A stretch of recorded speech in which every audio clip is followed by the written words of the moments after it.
Unable to play back video in 1994, the world reacted with horror as images of America's ice skating sweetheart Nancy Kerrigan flashed across our screens, showing her screaming in pain in the moments after a mystery assailant attacked her with a baton.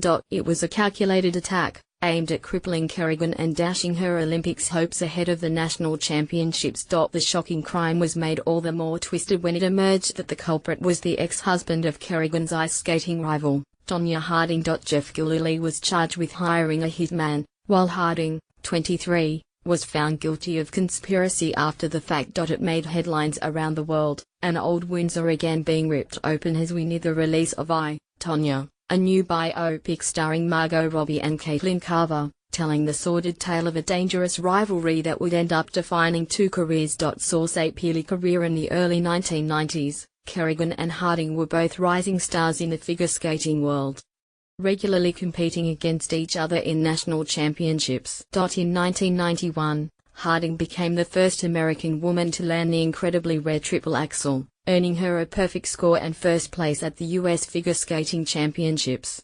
Kerrigan came in third. But while Harding may have had a slight skills edge, the public adored Kerrigan. Thanks to her attractive features and charming media presence, she'd managed to rake in huge amounts of money through sponsorship deals with major brands like Campbell's, Revlon and Reebok. On the ice, Kerrigan was often dressed in Vera Wang, and Harding in outfits she'd made herself. Horrifying attack. It was a typically chilly evening in Detroit on January 6, 1994. Harding and Kerrigan had squeezed in their final practice the night before the U.S. Women's Championships, a competition which would decide who would represent America in the Winter Olympic Games that year. Kerrigan was preparing to leave the Cobo Arena ice rink after training when she was viciously assaulted by a stranger, who targeted the kneecap on her landing leg. The horrific moments before and after the attack were caught on tape, and the world would soon be able to witness the shocking scene as Kerrigan lay on the ground in agony, crying and screaming, "Why?"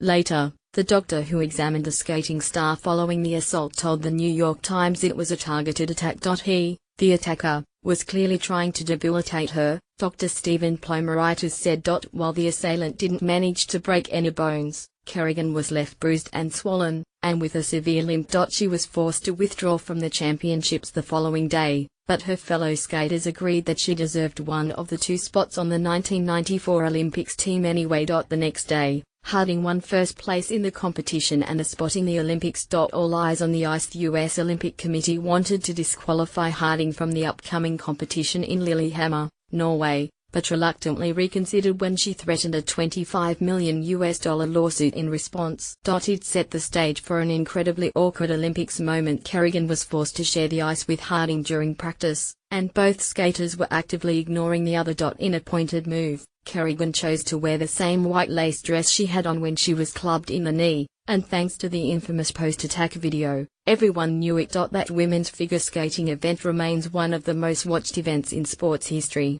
largely thanks to international interest in Harding and Kerrigan's bitter rivalry. Kerrigan, at the peak of her popularity due to the added weight of public sympathy, had the best skate of her career and took home the silver medal. On the other end of the scale, Harding totally choked. She failed to land her first jump, then started crying and told judges she'd broken a lace during warm-up, which caused her to skate badly.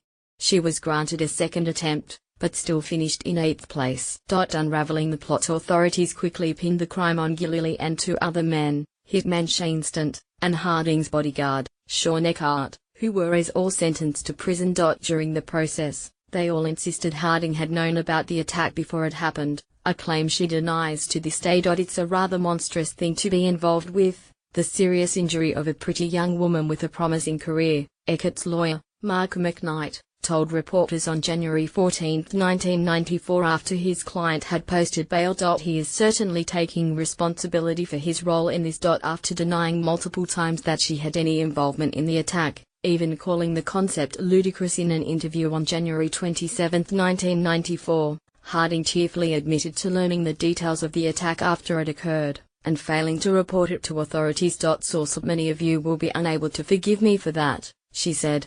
It will be difficult,